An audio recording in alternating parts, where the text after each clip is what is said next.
Yo, people, welcome back to DR Sports. Welcome back to the Transfer Show. Your host to do the most and never coast, Matisse in the building as always. Now, listen, we've got a lot to crack into as well today, so let's get into it before that Europa League draw begins as well. West Ham, Paqueta, Lucas Paqueta. We've been talking about this one for the last couple of days. 50 million euros to 42.2 million pounds was rejected by Lyon, according to the Telegraph. So that was the opening bid, and it's funny because I'm pretty sure this was the kind of price he was available at. But then, of course, that Premier League money tax, I think these other clubs now are starting to, and they've already started pricing their players just a bit higher when Premier League clubs come in. So it's no surprise really that they've decided to reject the first offer. You don't really ever accept the first offer. You don't tend to anyway, unless it's a release clause. So West Ham are going to have to bid more, and they'll have to come in again. Everybody at this point kind of knows how desperate West Ham are for a midfielder. They obviously have Declan Rice. They have Souček, who could do with some competition. Obviously, Mark Noble retired last season. So they are a little bit light. They were chasing Onana, who ended up going to Everton. So it's very obvious that West Ham are looking for a midfielder, a more attack-minded midfielder, somebody that can break the line, somebody that can contribute going forward and be a bit more progressive than Souček on the ball. And Lucas Paqueta, he fits that bill. I think he'd be quality. I'd love to see how he pans out in that West Ham team. Moyes has not really even been using any of the new signings as of yet this season. The Scamacas have been on the bench. Cornet's been on the bench, coming off the bench there. They've got an injury as well to a new signing. But this would be exciting. This is a player that, again, the top 6 clubs have been linked with, much like Bruno Guimaraes at Newcastle. A lot of players, a lot of teams linked with him, but didn't go in for him in the end. This could be another smart coup from a team outside the top 6 that end up taking potentially one of the best midfielders in the league if he develops into that. So it's an interesting one because, again, I'm always expecting the Arsenals and the Chelseas of this world, and even the Tottenhams, who are looking for potentially an attacking midfielder to come in for a player like this, but they aren't doing so. Man City have also rejected a 70 million euro bid, 59 million pounds for Bernardo Silva from PSG. That's also according to the Times as well. Listen, we know that Bernardo Silva's heart is kind of set on Barcelona. In a way, second summer in a row, he's been linked with them. Doesn't look like the move is going to materialize. I don't really know if he's as set on going to PSG, especially when Man City are in the position they're in. They're at the top of the Premier League in terms of, current standing year after year. Obviously, right now, Arsenal are technically top. But Man City are once again the favourites for the league. And if you're a Man City player and you've been there for a while, surely you want to take that Champions League out before you leave. Aguero wanted it. He couldn't quite get it. Lost in the final. That was his last game for Manchester City. Really now, Man City, man, you got to try and crack that Champions League code. Every single season we say it. There's quite a few clubs that will be knocking on the door for that. Obviously, we've done the draw yesterday. Real Madrid are always, every year, you have to just say, because of pedigree and prestige, they're always in with a shout. PSG, new manager, we'll see what happens with them. Bayern Munich, is there a resurgence? Is there a recovery there from last season's poor performance? Obviously, Sadio Mane has joined. They've signed quite a few young players. Mazraoui, they've signed Gravenberch. They've signed quite a few. So there's going to be an interesting fight here for the Champions League. But yeah, if you're Bernardo Silva, you probably have more chance of winning it with Man City than you do PSG, if I'm being completely honest. Chelsea are preparing a new bid again for Wesley Fofana. When will it end, ladies and gentlemen? When will it end? When will it end, Robbie? That's what they like to say. I'm telling you, because we've been waiting on this one for a while, man. Wesley Fofana, bid after bid after bid, rejection after rejection after rejection, 60, 70. Now the talk is the new bid will be around about 75 million pounds in terms of the whole package. I don't know if that's all going to be up front or they're going to have some add-ons in there. Leicester, of course, as we keep saying, are looking for a world record fee of above 80 million pounds, which is what they got for Harry Maguire. They want to smash that. They want to smash that sale there. Chelsea are determined not to go above that. And obviously the fact now that Wesley Fofana is putting pressure on Leicester by not taking part in these games. Chelsea play Leicester tomorrow at 3 o'clock. He won't be in the squad for that game. No surprise there. Be very awkward if he was. So it's a strange one. But do I think this will get done? you kind of assume it has to get done, really. I mean, with all of this chasing, I've looked at Chelsea's alternatives in these different reports, and then they're not on Wesley Fofana's level. It's big downgrades. If you're prepared to go to 60, 70 million for Anthony Gordon, I don't see why you're not prepared to go to 80 for Fofana. So the prices of these players at the moment is outlandish, and the market is inflated. But for me, if you're picking who to pay more for in terms of who to go above and beyond for, I'd definitely go for Fofana over Gordon for me if we was choosing between the two, especially when Chelsea absolutely need a centre back. You can see in that back three, they're a little short. And even if they were to switch to a four, how many players do they have that are actually really comfortable playing in a four? You'd say Koulibaly and Fofana would probably be your starters in a back four. Silva would probably drop to the bench and be rested at his age. Trevor Chalobah, we haven't seen too much of him in a back four. He could be going out on loan. If this deal does materialize, he could be going to RB Leipzig, and a host of other clubs also looking for him on loan as well. Inter Milan have been mentioned. So there's a lot going on there, but I think Fofana is very much needed. Could push Reece James back out to right wing back. So there's a lot going on that one. MM says Leicester are squeezing Chelsea for as much as they can. Very true. Same with a lot of situations right now. We can see it with Antony and Ajax. We can see it across the board. So many Everton, Gordon, so many different transfers where they're really, really trying to squeeze out every little bit of cash they can. Let's see, same fee of Van Dijk, 75 million. That was years and years ago, wasn't it? Van Dijk from Southampton. That was a huge fee back then for centre back, but again, ended up being worth it. If they do the job and they do the business, then there's no complaints afterwards for sure. Let's take a look at Antony. Speaking of Antony as well, Ajax head coach Alfred Skrunda says he's still confident of Antony, that Antony will not be sold to Manchester United despite the latest bid of £76 million, 90 million euros. That's from the Metro. And yeah, I mean, no real surprise there. Oh, camera's just gone off. No real surprise there in terms of that. We already knew that bid was kind of rejected anyway. For me, I'd be shocked if Ajax don't take this money. Yes, he's 22 years old. He's got a lot of potential, but are you really going to get that price point again? Let's go back to the main camera. Oh.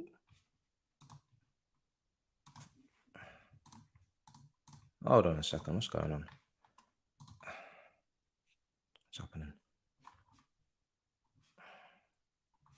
It's a bit mad. There we go. Sorry, guys. I'm not sure what's going on there. But yeah, so back to Antony. Are they really going to get that price point again?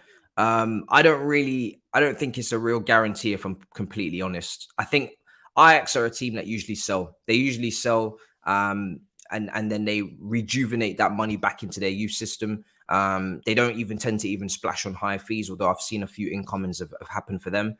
I'd be shocked if they don't take this amount of money. I'm not going to lie. That would be quite incredible. But at the moment, they're holding down firm. And we know that Ziyech is a potential replacement for them at Ajax. But again, Chelsea are looking for around about 40 million, apparently, which is a surprise to me because 34 million was what he was bought for, Ziyech. So that was meant to be Ajax's replacement for Antony. And I think if Ajax can agree a fee on Ziyech, then they will allow Antony to go. But I think they want a replacement for Antony first. And that would come in the form of Ziyech. So I think that's a trickle-on effect that you're looking for there, potentially, people. But yeah, Manchester United have also been offered, this is the key, offered. They haven't gone in for, they've been offered the chance to sign Real Madrid and Spain winger Marco Asensio for 30 million euros, 25 million pounds. Again, don't really see much legs to this one. Telegraph are reporting that because their first choice is clearly Antony. This is a player that they're going for, that they're trying to get in. So I don't expect them to just suddenly go and change their mind now and move on to Asensio. I think they're going to prolong and persist with this Antony move, especially when it does depend on Ziyech leaving Chelsea. And I do believe Chelsea do want to move Ziyech on if they can. So, for that reason, I can't really see how this one doesn't go through at some point, because Manchester United have already shown that they're willing to pay astronomical fees for him, as well as other asking prices are very high, like we said. But also because I know that Ziyech really, really wants to leave Chelsea. He literally flew to Amsterdam after the game against Leeds. So there's no surprise there for me if that all comes to fruition. Also, United are set to submit a 25 million offer for PSV Netherlands winger Gakpo. And that will be an interesting one as well. Is that as well as Antony? If you're signing him and Antony, then you've got serious depth across the front line now. That's including Rashford, that's including Sancho, Elanga, Martial, Ronaldo, and then, of course, Gakpo and Antony as well. It's a lot of depth. So, yeah, it would be insane if that was to happen, to be honest. I would be absolutely shocked. But let's get into Anthony Gordon as well and Everton. Lampard's come out with a quote on that update there. He says they have not bid 60 million. So that's just to confirm that Chelsea have not bid the 60 million there. Also, the new proposal hasn't come in and he remains our player. He's in the squad for tomorrow. He's a huge player for us. Not only a big value, but more importantly for the squad, he's an Everton boy. So Frank Lampard confirming that no £60 million bid has come in from Chelsea for Gordon. And will the bid come in? Will they come in with this massive, massive offer? What is even the asking price for Gordon at this point? It will be very interesting to see. But that's the latest on Anthony Gordon, and he will play for Everton, I'm sure, this weekend. Of course, you know, I don't expect him to do what Fofana has done, which is kind of just miss out on training, miss the games because his head's been completely turned. He was and did come through the academy. And I don't think Gordon, his stocks are as high maybe as Fofana's, even though when you look at the game time even Fofana's had in when you look at the game time that Fofana's had in Leicester, it's not that much. Of course, he got a massive injury, so he's probably completed around about a season and a half max of football. And Gordon has obviously just come off the back of the season. But if I'm being completely honest on Gordon, I don't feel like he's needed, and I don't think he's needed at that price point. Does he improve Chelsea's starting 11 immediately? I don't think he does. Does he need time developing? Yes, he does. Does he improve Chelsea's output in terms of goals and assists, consistent basis, guaranteed? No, he doesn't. Is he a better right wing back than Reece James? In my opinion, no, he's not. So where is he really going into this team for that price point? Does it really even make sense to spend that kind of money on a player that is not a guaranteed improvement on the 11? For potential, yes, but I love buying into potential. But like I said, we've got problems that we need to fix right now. So for me, I think it's a no-go, but we will see if it materializes. So yeah, a strange one. Manchester United have also made a failed bid, according to L'Equipped, for Bayern Munich right back Pavard. Now, we know that Wan-Bissaka is not really favoured at all by Ten Hag, and I'm kind of surprised he hasn't made a move as of yet, but maybe that could be something that happens on a deadline day, maybe a loan move, who knows? And obviously, if that is to be the case, they've only got Dalot. So Pavard, in that sense of a squad place kind of position for Man United, does make sense in terms of having the depth. Whether he starts or he's benched, we'll have to see. I'm not sure. But yeah, that makes sense from that perspective that Man United would go in for a right back. They've obviously sorted out the left back. The centre back situation isn't going to change. They've sorted out Casemiro, DM, very important. They're looking at the forwards, Gakpo and Antony, and then the right back situation. If they can get that, then they're pretty much done, I think, for the window. Let's see what some of the comments are saying. Do Chelsea really need Gordon instead of an out-and-out striker and centre-back? I don't think they do need Gordon over those two positions, and I think you'd even put a midfielder ahead of Gordon as well in terms of Chelsea need a centre-back, a forward, and a centre midfielder. I would say those are the three positions they would need before they even take a look at Gordon. So that would be my opinion on that one. Real Sociedad have also entered the race to sign Uruguay and former Manchester United forward Cavani. Now, we mentioned this with Alex when we was in the studio, the free agents that are available currently on the market. He was one of those players that came up, and still no move has been made for him yet. But it looks like Real Sociedad are going to make the move. So we shall see if that one materializes as well. And this is more into the next transfer window that this has come up from the Express, but their pursuit, Liverpool's pursuit for Jude Bellingham, could be helped by Dortmund's interest for Naby Keita, who joined Liverpool in 2018. So that's another one to take a look at. But very rarely do swap deals happen these days. It tends to be two separate deals that they do.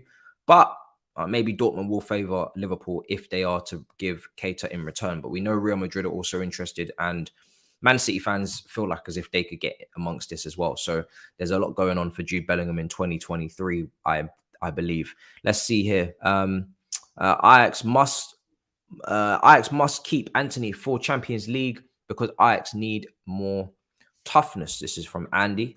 Let's see. Can Cavani be useful depth for Chelsea? No, in my opinion, absolutely not. They need to be going for just better than that. He's on the downer now. We've signed enough of those players that are on the downslope in their career. Falcao, Pato, Higuain.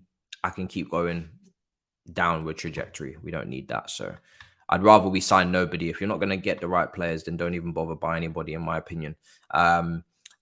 Everton are also in advanced talks for Brighton over French striker Mbappé. So that is another one that could happen fairly quickly, I think, for Everton. They do desperately need a striker, and he is clearly available because he's been touted around for quite a few other players, other teams as well.